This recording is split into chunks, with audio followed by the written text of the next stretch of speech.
Hello, Oasis friends and family. Welcome to Oasis Online. We are so thankful that you chose to join us here today for this time of prayer and teaching. We know that God has a message for you through this time, and we are so thankful that you chose to join us.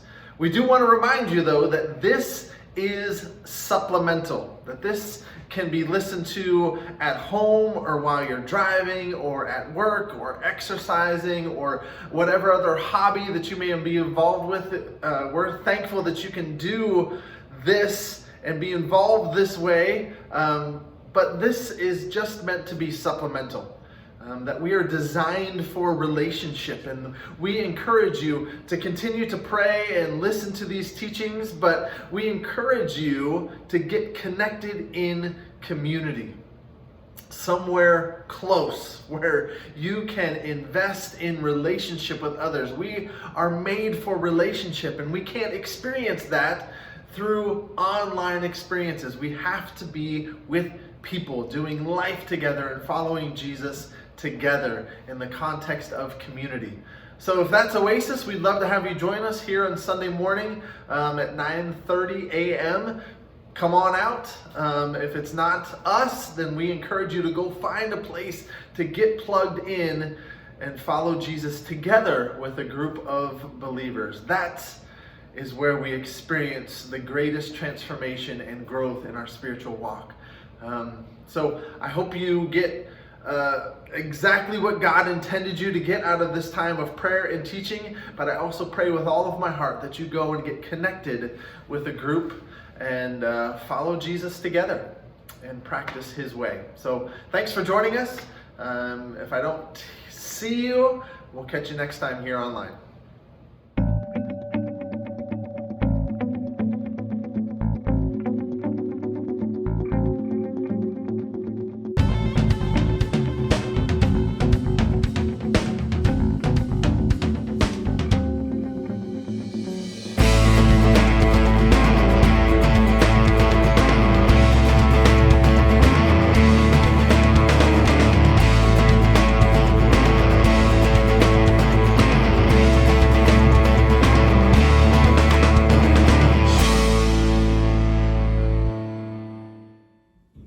Hey guys, my name is Joel and I'm part of the team here at Oasis, and we're going to spend a few minutes in prayer together.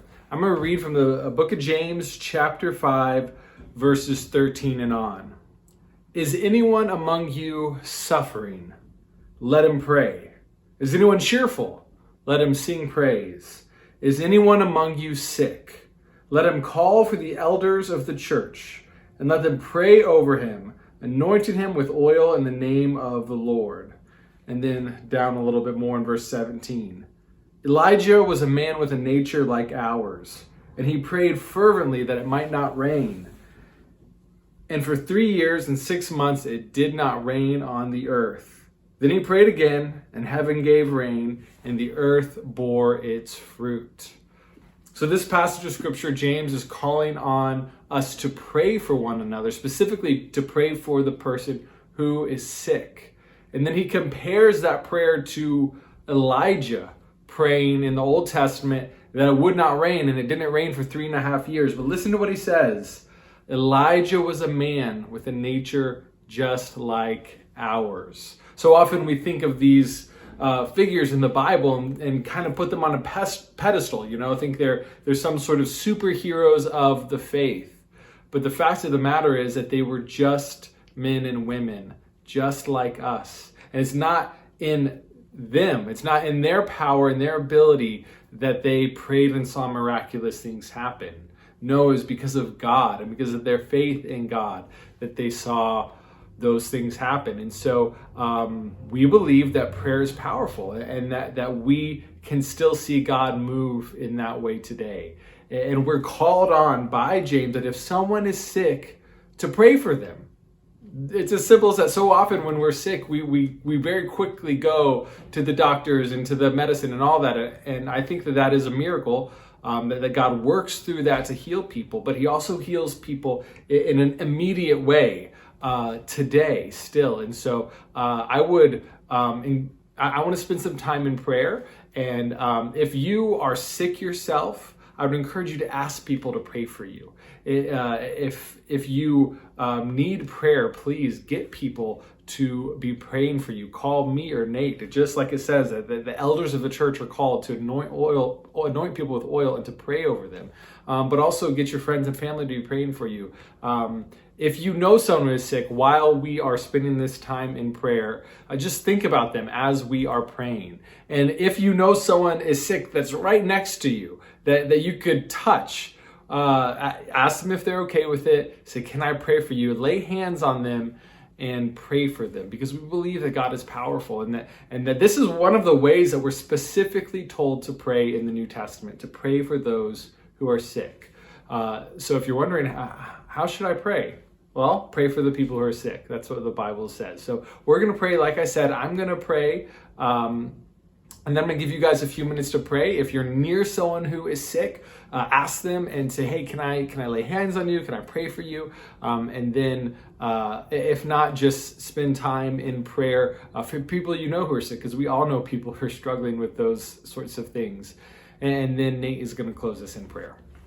Father in heaven, you are powerful. You are mighty. You are high and lifted up. You are the God of all creation. You created everything that we see. And so sickness, disease, all of that has no power over you. You are strong and more powerful than any sickness or disease. And we believe in your kindness, that you're a kind God that does not delight in your children's suffering.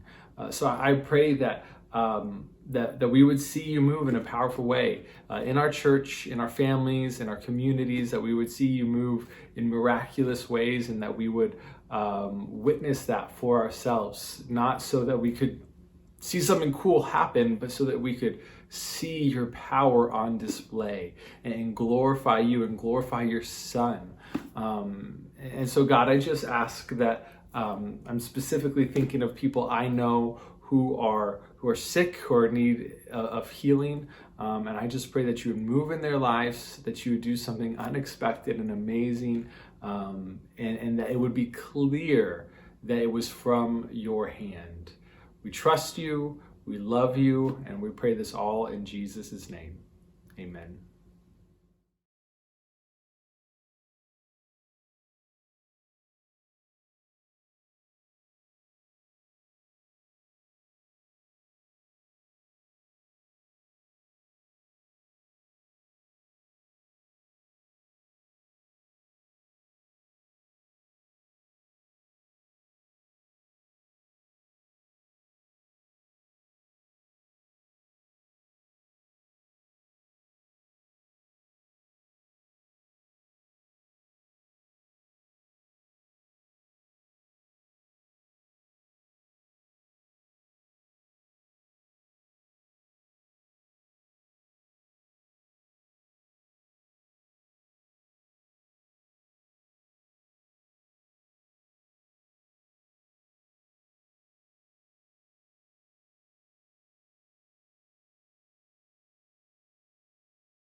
God, we are so blessed to be able to spend this time together. And I pray that you would continue to meet with us. I pray that you would continue to mold and shape us into your likeness. Thank you for who you are and for your great love. And thank you for your word that you've given us as a guide, as a source of truth. And we just pray that you would continue to reveal who you are and who we are to become through the truth of your word. So God, I just pray that as we dig into this parable and kind of peel back the layers, we would see what you want us to take and apply to our lives today, the weeks, years to come. So we love you. We give this time to you. In your name we pray. Amen. Well, again, welcome to Oasis Online, and we're continuing this series through the parables of Jesus this summer. And a couple of weeks ago, we did an intro, and I kind of left an assignment hanging out there to look at a parable, the parable of the Shrewd Manager, and just spend some time reading it and praying and allowing the Holy Spirit to speak to you. And the challenge was to look at that passage, that parable in Luke 16, and not dig into any outside source, just allow God to speak to you. And I've been encouraged by how many emails and text messages and how many people I've heard are having conversations about it, not just at home, but in groups of people with other people. And so that's exciting to me that Oasis is hungry, that you do want to truly follow Jesus and figure out what these things mean. That's exactly what Jesus did with these parables. He would tell them, and it kind of divided the crowd. There was people who wanted to know, and they would dig in and they would talk about it, and they would grow in understanding and knowledge and relationship with Jesus. And there were others that were like, that's really not for me, or they didn't care to dig in or grow in wisdom and understanding, and they wouldn't do anything about it. And so that's encouraging to me that you are working to understand and grow in your relationship with Jesus. In this parable, I wasn't planning on teaching on it. I was just going to leave it there and let God do his thing with you, and eventually, hopefully, you would dig into some other resources, and it would just kind of allow you to go deeper and understand things from a cultural perspective. But I think it's important for us to spend some time talking about it and moving through it. And so that's what we're going to do today. We're going to look at the parable of the Shrewd Manager, probably one of the most difficult and complicated parables that Jesus taught. So I'll do my best, and there's lots of other reliable resources that can go along with this parable that I would encourage you to look at now that you've processed on your own and allowed God to speak to you through the power of his Holy Spirit. So Luke 16, we're going to read it. Luke 16, starting in verse 1 and reading down through verse 13. It says, Jesus told his disciples, "There was a rich man whose manager was accused of wasting his possessions. So he called him in and asked him, 'What is this I hear about you? Give an account of your management, because you cannot be my manager any longer.' The manager said to himself, 'What shall I do now? My master is taking away my job. I'm not strong enough to dig, and I am ashamed to beg. I know what I'll do, so that when I lose my job here, people will welcome me into their houses.' So he called in each one of his master's debtors, and he asked the first, 'How much do you owe my master?' 900 gallons of olive oil,' he replied. The manager told him, 'Take your bill, sit down quickly, and make it 450. Cut it in half.' Then he asked the second, 'How much do you owe?' 1,000 bushels of wheat,' he replied. He told him, 'Take your bill and make it 800. The master commended the dishonest manager because he had acted shrewdly. For the people of this world are more shrewd in dealing with their own kind than are the people of the light. I tell you, use worldly wealth to gain friends for yourselves, so that when it is gone, you will be welcomed into eternal dwellings. Whoever can be trusted with very little can also be trusted with much, and whoever is dishonest with very little will also be dishonest with much. So if you have not been trustworthy in handling worldly wealth, who will trust you with true riches? And if you have not been trustworthy with someone else's property, who will give you property of your own? No one can serve two masters. Either you will hate the one and love the other, or you will be devoted to the one and despise the other. You cannot serve both God and money. A lot going on here, right? So we're going to unpack some of this together, and I want to just first start by giving you some context. Last week, Joel taught on the parable of the Prodigal Son. Do you remember where that parable is found? So we're reading from Luke 16, and the Prodigal Son parable is in Luke 15. Now remember, our Bibles are separated into verses and chapters, and there's headings, but when it was written, there weren't those things. So all of these parables would have run together. In Luke 15, we have these back-to-back parables talking about something lost and found. You have the lost sheep, you have the lost pearl, the lost coin, and then you have the lost son. And in this space where Jesus is teaching, he's surrounded by tax collectors and sinners, and there's also a group of Pharisees and teachers of the law, and so they're all kind of mixed together.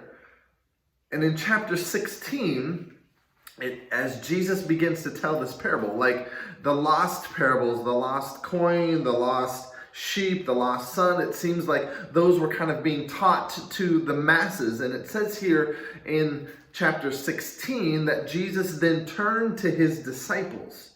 So he's been teaching the crowd, and now he's focusing and zeroing in on his disciples, and he tells this story of the shrewd manager. So as I read this story, I don't know about you, but some questions immediately begin to surface. Questions like, what is Jesus really telling his disciples to do? Is he telling them specifically in verse 9, I tell you, use worldly wealth to gain friends for yourselves? Would Jesus tell his disciples to do something wrong, something sinful? Absolutely not. So when you reread this, we're like scratching our heads. This comes after a story where Jesus seems to make a hero out of a dishonest manager who's sneaking behind his master's back and who is lying to these renters. He gets fired and he's like, be like this guy. And I just scratch my head and I'm like, what's going on here? It seems like something's off in this parable. And that some of you experience that, where you kind of hit a wall and you're like, I don't know what's going on here. It seems strange. Well, here's the probable setting of what's going on. So we have here a steward who has the authority to carry out his master's business. His job was to take care of a landed estate. So there probably wasn't buildings on this piece of property, but this property was rented by people to grow crops. And so this manager was in his business and in his authority to take care of this property and those who were renting. The debtors were probably renters who agreed to pay a fixed amount in produce, whatever was produced from this land, they would pay as rent as part of their yearly responsibility. And the steward was a salaried official who managed all of these accounts on this piece of property.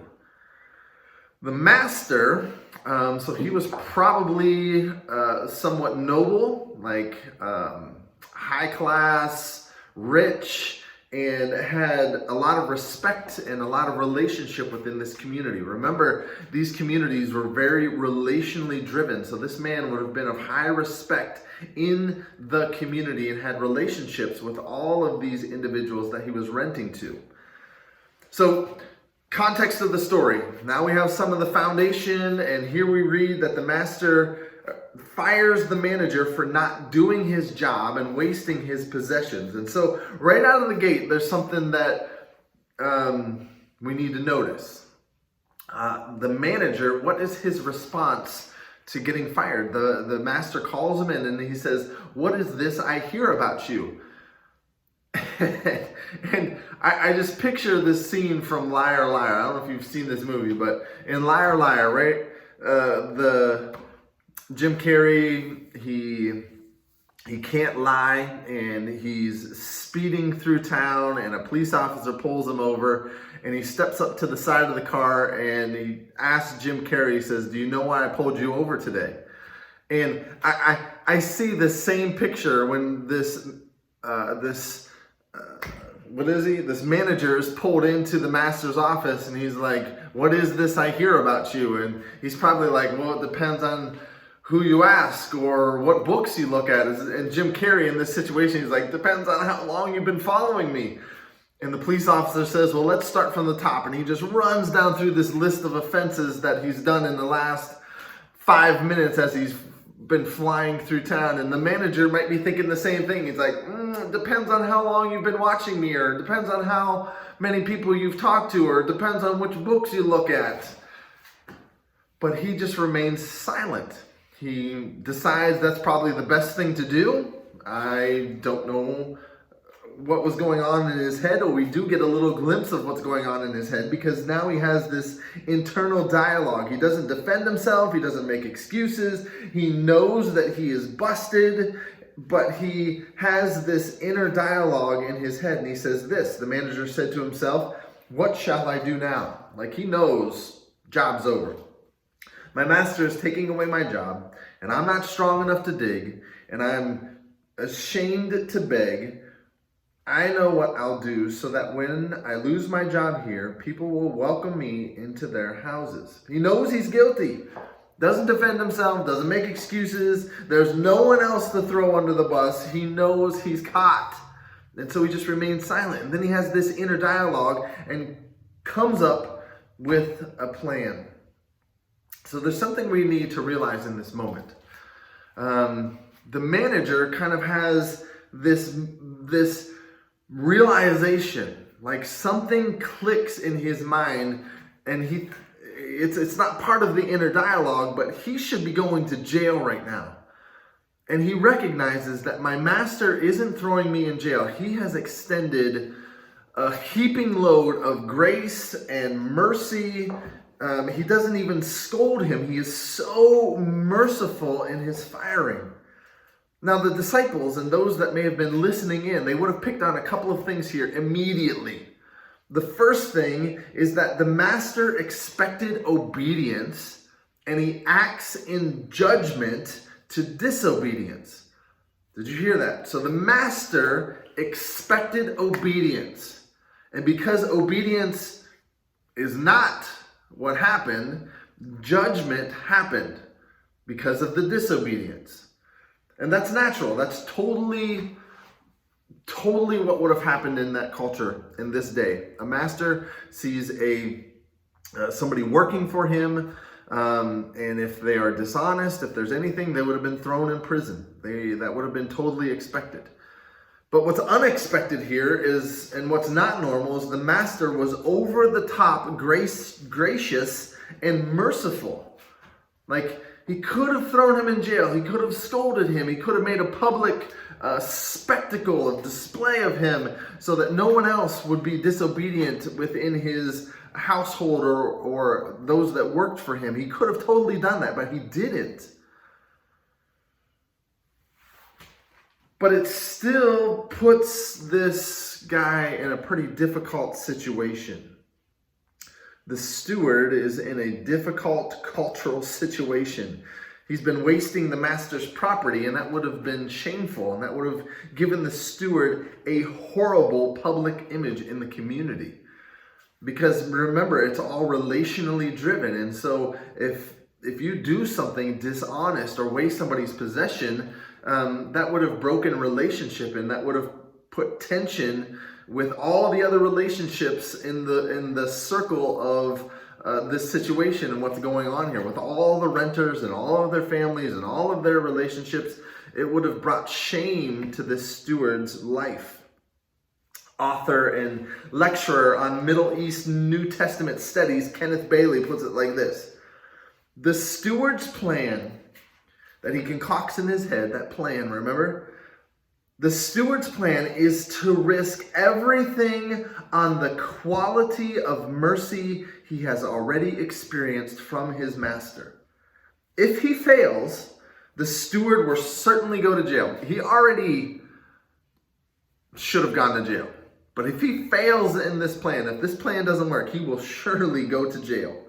If he succeeds, he will be a hero in the community. And the key to his plan is that no one in the community yet knows that he has been fired. They will soon find out, so he has to act quickly. So some points of interest. The word quickly in verse 6. He knows he only has a short amount of time before the renters figure out that he's been fired. He only has a short amount of time before the master wants these books back, and so that he can look at him. He has lost all authority, so now he's being dishonest in these matters. He's asserting authority that he no longer has to cook these books.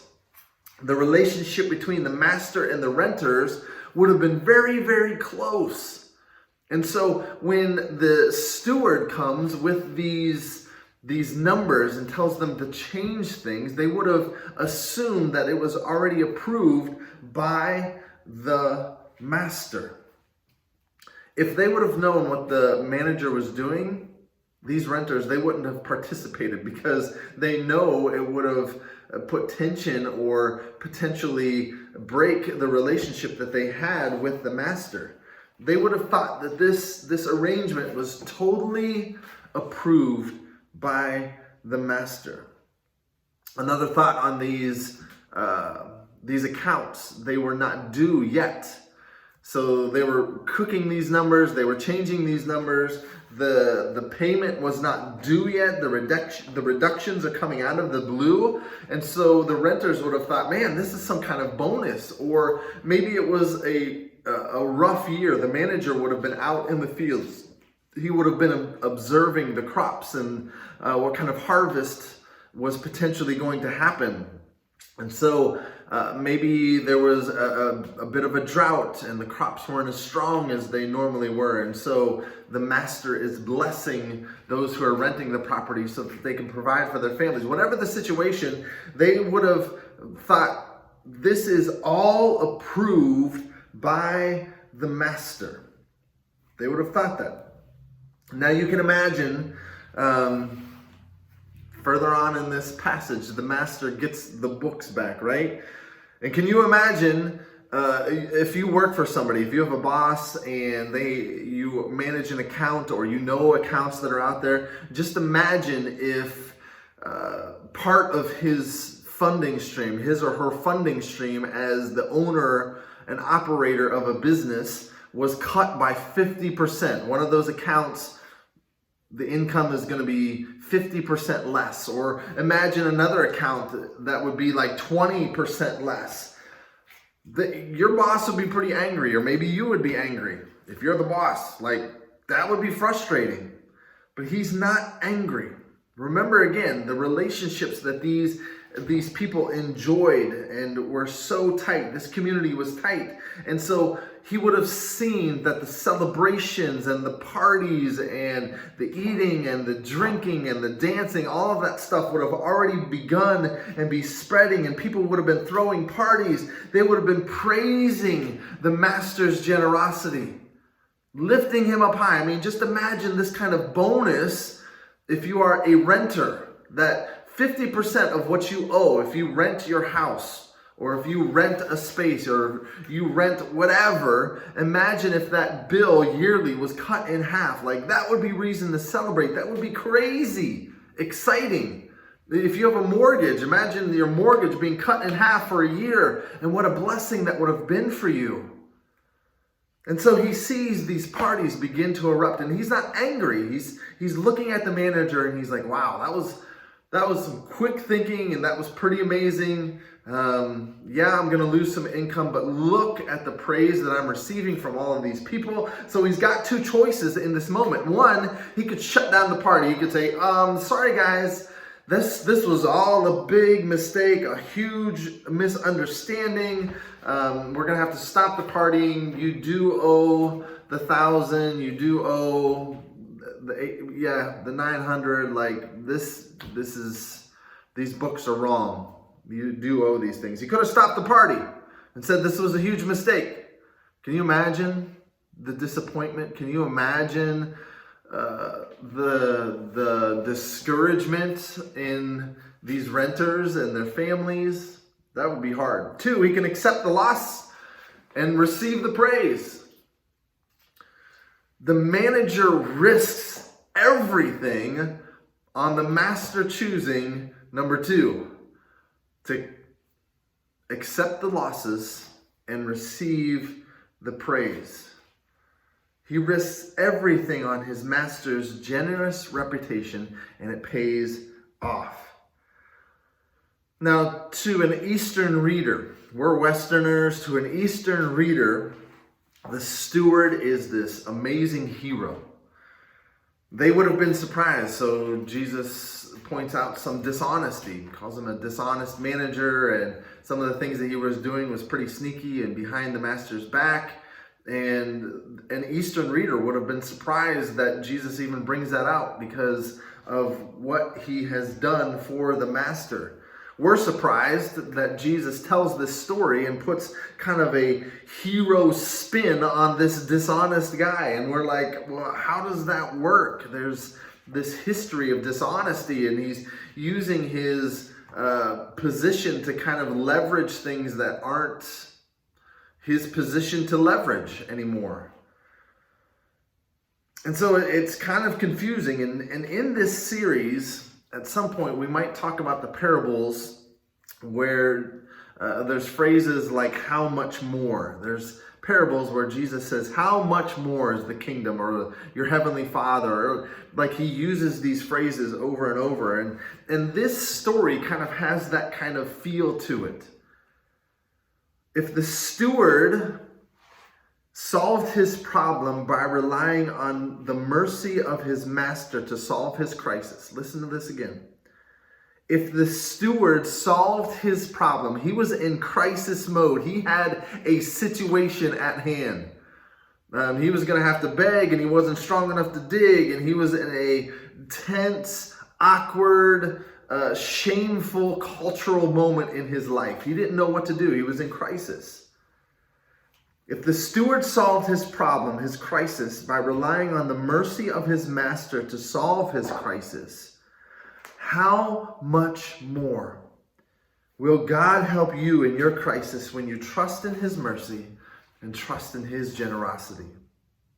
That's the point Jesus is trying to drive home. And we also need to pause and consider this word shrewd. I never really dug into the word shrewd. I didn't know what it meant. It really has this negative feel to it. When I read the parable of the shrewd manager, I'm like, oh man. But I never really realized what this word means. And so when you look in the dictionary, the word shrewd means having or showing sharp powers of judgment. That doesn't sound so negative. Having sharp powers, showing sharp powers of judgment. In a more positive spin to it, that sounds like wisdom. Having sharp powers of judgment, being able to make decisions on the fly quickly, that doesn't sound like something that's negative. That can be positive and maybe even is wisdom. And so if we change that word and use the word wisdom, that puts a more positive spin on this parable that Jesus is saying. The manager is sensitive to his hopeless situation. He knows that his situation is hopeless, that he is in crisis. Like I said, he's not going to have anywhere to work, and he's not strong enough to dig ditches, and he doesn't want to beg. There's a lot of shame that's going to be heaped on him, and so he risks everything on the reputation of his master and does a pretty wise thing. He's praised for his wisdom in knowing the source of his salvation. He knows that his only way out of this crisis is to lean into the mercy and generosity of his master. And he's praised for knowing where his salvation can come from. And it's not from his dishonesty, it's not from his sneakiness, it's totally from his master. He banks everything on his master pulling through and extending that mercy and generosity again. So Jesus uses that word shrewd again later, meaning people of light should be so shrewd. We should be so wise. The manager is praised for having the wisdom to know where his salvation comes from, and we should be so wise. We should use our resources and we should make decisions knowing where our salvation comes from, and so that it has an eternal purpose. I love the transition that we see here where the steward was wasteful and dishonest in the beginning, but there's a shift and he does something wise with the master's wealth here. And I think that's been my journey. I don't know about you and how you spent your resources when you were young. I'm in my mid-40s now, and I prioritize things very differently and spend money very differently and spend my time and other resources and my talents very, very differently than I did when I was young. Thankfully, I had some older mentors and people who discipled me to keep me away from making some pretty serious mistakes. But man, that's kind of what we see here with this guy that was the steward taking care of the master's possession. That he was unwise and wasteful, and then now he's making wise choices, and there's been kind of a shift in his thinking and in the way he's handling his affairs and the affairs of his master. And so in this parable, Jesus isn't saying be dishonest, be like this dishonest, wasteful guy. He's condoning, and he's saying, look at the wisdom of this steward. Look at how he realized the depth of the situation that he was in and how he couldn't save himself, that he needed the mercy and generosity of his master to shine through. So there's a few questions that kind of come up at the end of this parable that I just want to throw out to you. How are you doing as God's steward? Are you trustworthy in handling the true riches of God? Which master are you serving, God or worldly wealth? Is there evidence in your life that you're serving God with all of your resources? Are you using your gifts, your abilities, your resources, your talents to promote God's kingdom and bring Him praise? Are you using the resources that He has given you and trusted to you to bring Him praise? And this question really gets to me. When you use all the resources trusted to you, your time, your talent, your treasure, everything that God has trusted to you, when you use all the resources trusted to you, is there an eternal impact? When you use the resources God has given you, the gifts that He has given you, is there an eternal impact? That's a question that should burn in our hearts when we think about all that God has trusted us. Are we building His kingdom or are we building our kingdom? Verse 8 gets me every time. I've been reading this passage in this parable for a couple of weeks, and verse 8 gets me every time. For the people of this world are more shrewd in dealing with their own kind than are the people of the light. To use the word wise, for the people of this world are more wise in dealing with their own kind than are the people of the light. That is a huge challenge. That, let's be honest, do church people take care of each other well? And that's how the New Testament church, the church in Acts, grew so amazingly quick is because those followers of Jesus were caring for one another so deeply and so well that the unbelievers saw this and they were like, wow, you take care of each other. You love one another so well. And people would turn and become followers of Jesus because of how they cared and loved for one another. And what Jesus is saying here is that they weren't caring for one another, that people who weren't following the religious law and those who weren't following the way of Jesus, that they were taking care of each other better than people who were the teachers of the law, the Pharisees, those religious people. Maybe there's been a shift again where we're not caring for one another well, and we're not sending the message to those who aren't following Jesus that there's something different about us, where they're more wise in caring for one another than we are. But there are stories, and I love how God is planting these little seeds, and you see it happen, and we want to celebrate those things. For those of you that don't know, our coffee trailer traveled to Corning, New York, and on the way back from Corning, New York, the roof ripped off. And Joel, the one who takes care of our coffee house, he was kind of torn up about it, and he was overwhelmed, and he's getting ready to go away on a trip, and everything was just like, I don't know what to do, and he was frustrated, and our men's group stepped in and said, hey, we're going to fix this for you, and we're going to get it done quickly. And so Joel was able to open up the coffee house on Wednesday, but he only has to be shut down for one day.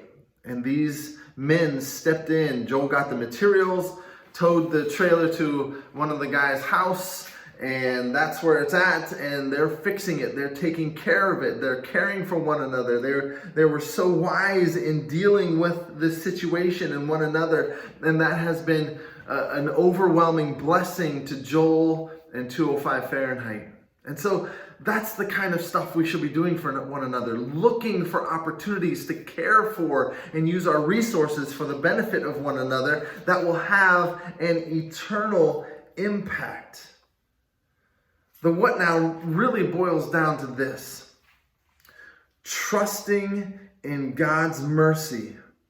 Trusting in God's mercy, no matter your past. I know some of us bring a lot of baggage from our past, and when we were young, we made some poor decisions. We need to trust in the mercy of God, looking forward and moving forward. Trust in His mercy, trust in His grace, trust in His forgiveness.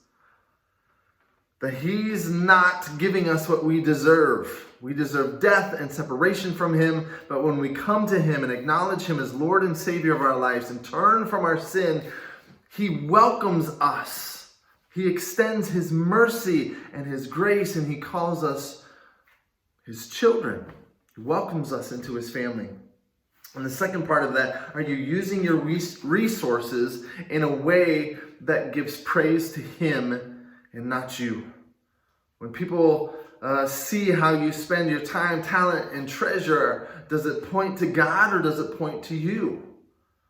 How are you using your resources? Is it for an eternal impact, or is it for a worldly, focused on me impact?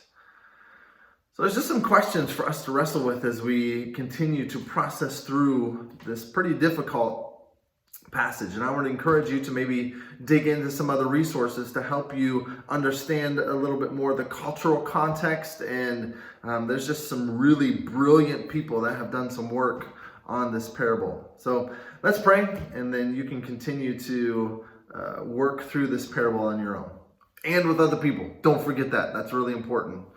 Talk to others about this parable and what God is revealing to them as well.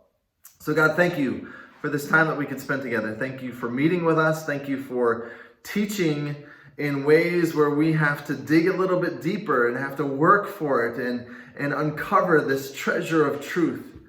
God, I pray that we would look at our lives over these next days and weeks and months, that we would trust in your mercy, we would trust in your grace to forgive us, God, I also pray that we would make wise decisions with the resources that you have given us.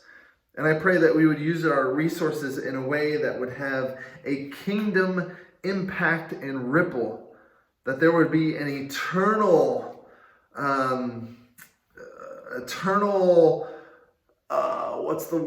there would be eternal ripple in the way that we handle our affairs.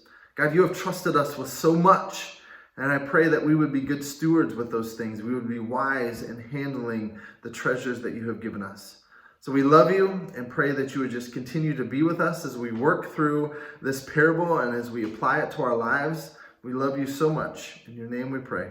Amen.